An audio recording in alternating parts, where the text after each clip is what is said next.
እንደምናችሁ ሰላም ነው። እዚህ ዛሬ ደግሞ የማየታችንን እንቀጥላለን። ስለማየት ኤልሳን እስቲ እናየዋለን። ኤልሳን ህይወት እና መጀመሪያ ስለ ሁለት አገልጋዮች ወይንም በእግዚአብሔር ስም ስለሚምሉ ሁለት አገልጋዮች ግን የተለያየ እይታ ያላቸው እናያለን። በዚህ በሁለተኛ ነገሥት ምዕራፍ 5 ቁጥር 16 እና 20 ላይ እንዲህ የሚል ቃል አለ። እርሱም በፊቱ የቆምኩት ሕያው እግዚአብሔርን አልቀበልም አለ። ይቀበለው ዘንድ ግድ አለው፣ እርሱ ግን እምቢ አለ። ቁጥር 20 ደግሞ የእግዚአብሔር ሰው ሎሌ ግያዝ ጌታዬ ሶርያውን ይህን ንዕማን ማረው፣ ካመጣለትም ነገር ምንም አልተቀበለም። ሕያው እግዚአብሔርን በስተኋላው እሮጣለሁ፣ ከእርሱም አንዳች እወስዳለሁ አለ ይላል። መጀመሪያ ያነበብነው ኤልሳ ሕያው እግዚአብሔርን ብሎ አንዳች ነገር ከዚህ ከሶርያው ንጉሥ ሰራዊት አለቃ ምንም ነገር አልቀበልም፣ እጅ መንሻ አልቀበልም ያለበትን ሲሆን ቁጥር 20 ላይ ደግሞ ሕያው እግዚአብሔርን ብሎ በስተኋላው እሮጣለሁ ከእርሱም አንዳች እወስዳለሁ ያለውን ግያዝን ነው የምናየውና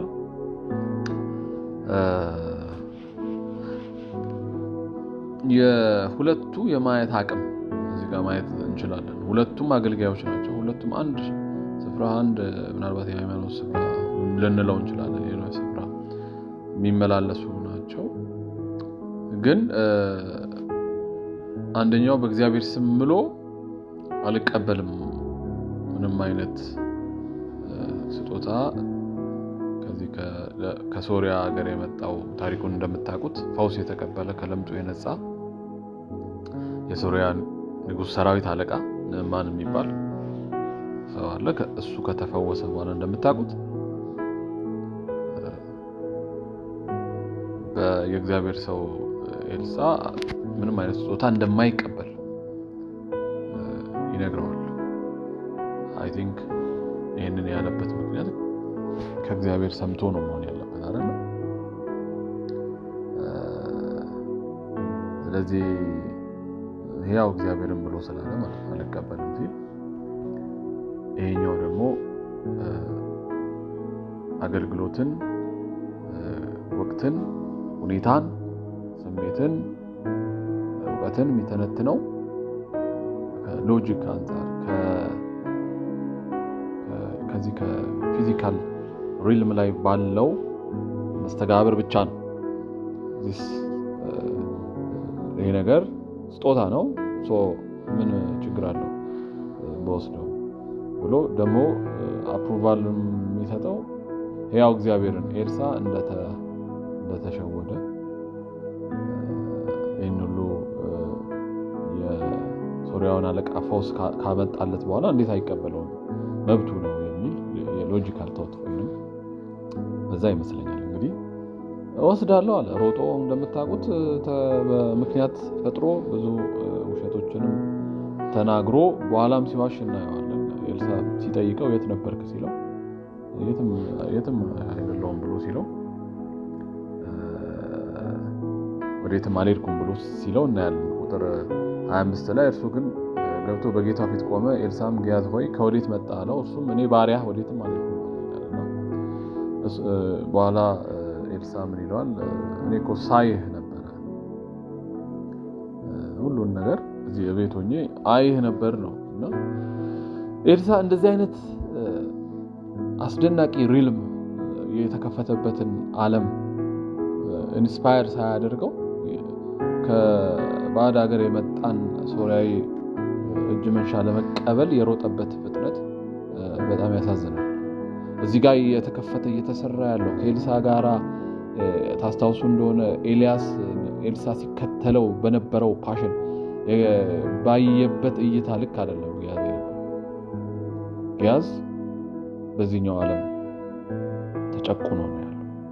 የዚህኛው ዓለም ላይ ባለው መስተጋብር፣ ባለው እውቀት፣ ባለው ሴንስ፣ ባለው ህይወት ነው ልቡ የሚሞቀው፣ ደስታው ያለው። የተጠራ አገልጋይ ስለ እግዚአብሔር ብሎ የሚምል ሰው ያያ አገልጋይ መሆን አለበት።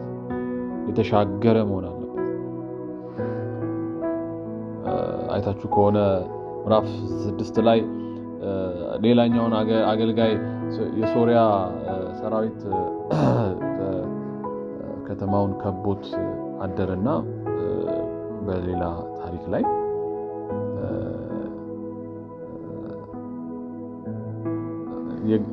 ቁጥር ምዕራፍ 6 ቁጥር 15 ላይ ላንብብ። የእግዚአብሔር ሰው ሎሌ ማለዳ ተነስቶ በወጣ ጊዜ እነሆ በከተማይቱ ዙሪያ ጭፍራና ፈረሰኞች ሰረገሎችም ነበሩ። ሎሌውም ጌታ ሆይ ወዮ ምን እናደርጋለን አለው። እርሱም ከኛ ጋር ያሉት ከእርሱ ጋር ካሉት ይበልጣሉና አትፍራ ነው። ከኛ ጋር ያሉት ይበልጣሉና አትፍራ ነው። ኤልሳም አቤቱ ያይ ዘንድ ዓይኖቹን እባክህ ግለጥ ብሎ ጸለየ። እግዚአብሔርም የብላቴኖቹን ዓይኖች ገለጠ፣ አየም፣ እነሆም በኤልሳ ዙሪያ ያሉት የእሳት ፈረሰኞች ሰረገኞች ተራራውን ሞልተውት ነበር እያለ ይቀጥላል ይህ ታሪክ ደግሞ ሌላ ብላቴና ሌላ ሎሌ ጠየቀ። እንደማያይ በቃ ስለማያይ ጠፍተናል አለ። እግዚአብሔር ሆይ ይሄ ጥፋት አይደለም፣ ባየው ልክ ስለሆነ ሌላ ነገር አላሰበም። ይሄ ሰው ግን እርዳታ ነው የፈለገው አይደል? ጌታ ኢየሱስ አንድ ስፍራ ላይ የሚያዩ እንዳያዩ እናያለን የሚሉ ደግሞ እናያለን የሚሉ እንዳያዩ የማያዩ ደግሞ አላየንም ደክሞናል አቅቶናል እንዲያዩ የማያዩ እንዲያዩ ለፍርድ ለዚህ መጥቻለሁ። እናያለን ትላላችሁ ግን ለዛ ነው የምትቀጡት። እናያለን ስለምትሉ አለማየታችሁ አይደለም ፕሮብሌሙ፣ ግን እናያለን ትላላችሁ ግን አታዩ። ስለዚህ የምታዩት ሌላ ነገር ነው። that's not the problem issue ግን እናንተ ጋር ያለውን እይታ የመጨረሻውን እይታ አድርጋችሁ ስለምታስቡ ነው የሚል ሌላ ስፍራ ላይ ተናገረው ቃል አለና እዚህ ጋር አይኖቹን ክፈት ብሎ ጸለየ። ኤልሳ የብላቴናው አይን ተከፈተ፣ አየ። ኤልሳ የሚያየውን በመንፈስ አይኑ ኤልሳ ባይዘው ፊዚካል ሪልም ላይ አይደለም የሚያየው፣ ፊዚካሊ አይደለም እነዛን ሰራዊቶች የእሳት ሰረገሎች የሚያየው። ልጁን ግን ለመርዳት ፊዚካል አይኑ ነው የተከፈተው። ስለዚህ ኤልሳ በእምነት ነው የሚያየው፣ በእምነት አይን ነው የሚያየው። አባቶች ባዩት አይን ነው የሚያየው። በዛ ሪልም ውስጥ ባለ ማንነት ነው ሁኔታዎችን የሚተነትነው። ያለበትን ሁኔታ ከሚሰማው ስሜት፣ ከጭንቀቱ፣ ከውጥረቱ ተነስቶ አይደለም ዲፋይን የሚያደርገው። ያየውን ሁኔታ በመዘገብ ታስታውሱ እንደሆነ ዳዊትና ጎልያድ የዳዊትና የጎልያድን ታሪክ ታውቃላችሁ። በዛ ጎልያድን የከበበው ያ ሁሉ ሰራዊት ጎልያድ ፊት ለፊት የነበረው የእስራኤል ሰራዊት ንጉሱን ጨምሮ ስለ ጎልያድ ሁኔታና ጭንቀት ነው የሚዘረዝሩ የሚተነትኑት። ዳዊት ደግሞ ከሌላ አንግል ነው ሌላ ሪልም ሌላ የተከፈተ ማንነት የተከፈተ አይን ስላለው የሚተነትነው ሁኔታዎችን የሚተነትንበት የሚረዳበት ዕውቀቱ የሚመነጨው ከእይታው አንፃር። ስለዚህ ይሄ ማን ነው የጎልያድ? እኔ ማየው ሌላ ነገር ነው። ማን ነው ይሄ ያልተገረዘ ፍልስጤማዊ ነው ያለው። ስለዚህ እዚህ ጋርም ስናይ ኤልሳ ተረጋግቶ ነው ያለው። ሁኔታ ፊዚካል ሪልም ላይ ያለውን አይደለም የሚተነትነው፣ በማየት በማሽት በመቅመስ በመዳሰስ ምናምን ያለውን ይሄውን ማተር ኮንሽስነስ ላይ ያለውን አይደለም ህይወቱ የሚመራው። there is another consciousness, spiritual consciousness ያለፈ ከዚህኛው ዓለም። ስለዚህ አሁን በዚህ ዘመንም ወደዚህኛው ማንነት መምጣት አለብን። በቂ የሆነ የዚህ ዓለም መስተጋብር ህይወት ቤተክርስቲያን ጋር እየታየ ያለው ነገር አያሻግርም። ማለፍ አለብን። አባቶች ያዩትን አይተን ነው መሻገር የምንችለው የሚመጣው ነው። ስለዚህ spiritual conscious መሆን መቻል ከዛ አንፃር ከጽዮን አንፃር አይደለም በላይ ያለው ይሻላል። ህይወታችሁ የሆነ ክርስቶስ በሚገለጥበት ጊዜ አብራችሁ ትከብራላችሁ። ህይወታችን የት ነው ያለው? እዚህኛው ማተር ኮንሽስ ሆኖ ዓለም ብቻ ምን መላለስ ከሆነ ካስረናል። ስለዚህ አይኖቹን ክፈታለሁ። አይኖቹ ሲከፈት እውነትም ከነሱ ጋር ካለው ከኛ ጋር ያሉት ይበልጣሉ። ዲፈረንስ የማየትና ያለማየት ጉዳይ ነው። ስለዚህ ወገኖች ዛሬም አይኖቻችን ይከፈቱ፣ የማየት ዘመን ይሆንልን።